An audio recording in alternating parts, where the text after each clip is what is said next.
La pénurie de main-d'œuvre se fait particulièrement sentir dans la région de Québec. Les employeurs se démènent afin de trouver des employés. En effet, les prévisions annoncent que plus d'un demi-million d'emplois seront à pourvoir d'ici 2019. L'exemplaire est allé rencontrer le directeur des ressources humaines chez Olimel à Saint-Henri, François Simard. Il explique comment l'usine est touchée par le manque de main-d'œuvre. On est à la recherche de 65 personnes d'ici avril 2018. Alors, ça a beaucoup d'impact parce que des fois, on retarde les commandes des clients. On fait beaucoup de temps supplémentaire. On a même parti un quart de fin de semaine, alors ça affecte beaucoup l'entreprise. Jessica Lepire est étudiante au cégep.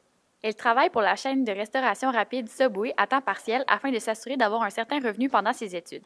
Le restaurant pour lequel Mme Lepire travaille a aussi de la difficulté à recruter des employés. Mme Lepire nous explique les conséquences de la pénurie de main-d'œuvre dans son quotidien. Au Subway, dans le fond, pendant le rush, on est très... le monde a de la misère à finir leur tâches, puis parce qu'il faut qu'ils partent à la fin de leur chiffre. Mme Lepire affirme que lorsqu'un de ses collègues doit s'absenter du travail, cela la pénalise directement. Ils me textent tout le temps, même quand je suis à l'école. Puis s'ils voient que je réponds pas, ils vont m'appeler, puis c'est sans relâche, là, jusqu'à temps que je réponde. Le directeur du certificat en gestion des ressources humaines à l'Université Laval et professeur titulaire en relations industrielles, Dr François-Bernard Malo, explique les causes de la pénurie de main-d'œuvre actuelle dans la région de Québec. Les organisations ont de la difficulté à attirer de la main-d'œuvre, c'est aussi généralement parce qu'elles ont de la difficulté à la conserver. Il y a par exemple les conditions de travail qui sont offertes aux individus.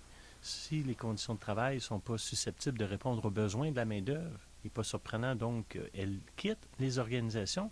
Dr Malo propose quelques solutions aux employeurs. Les salaires, les avantages sociaux, améliorer les conditions de travail, aller chercher la main-d'œuvre là où elle se trouve, c'est-à-dire encourager par exemple les personnes d'origine européenne à venir s'installer au Québec pour offrir leurs services. Les experts s'entendent pour dire que le phénomène de la pénurie de main-d'œuvre ne se résorbera pas au fil des années à Québec. En effet, le vieillissement de la population accentuera la pénurie de main-d'œuvre au fil des années.